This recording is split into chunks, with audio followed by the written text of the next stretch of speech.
अयोध्या की बाबरी मस्जिद की शहादत के बाद वहां मंदिर की तामीर के लिए एक बड़ी तकरीब का इनेकाद करना, इसी तरह गाय ज़िबह करने पर मुसलमानों को कत्ल करना, हिजाब पर मुस्लिम खवातीन को हिरासा करना, तारीखी मसाजिद और मकामात को कदीम मंदिरों के नाम पर हथियाना, मकबूजा कश्मीर में गैर मुकामी इंतहा पसंद हिंदुओं के बसाने के लिए रियासत की खुसूसी हैसियत खत्म करना और फिर बिल्डोजर मुहिम के जरिए मुसलमानों की इमलाक को जमी बोस करना, इन तमाम जालमाना इक़दामात पर भी मोदी का दिल नहीं भरा। वो मुसलमानों से नफरत का मजीद इजहार करने की तगोदो में लगे रहे। अब वो वक्फ इमलाक के खिलाफ कानून मुनज़्ज़म करवाकर मुस्लिम दुश्मनी के नए रूप में सामने आए हैं।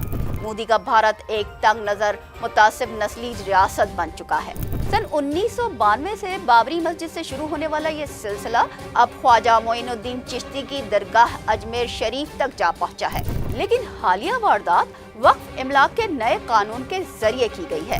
मोदी ने वक्फ इमलाक को मनसूख करने का कानून मंजूर करवा लिया है। जैसे 5 अगस्त सन 2019 को मकबूजा कश्मीर में गैर कश्मीरियों की आबादकारी के लिए आइन के आर्टिकल 37 और 35A को मुअत्तल कर दिया गया।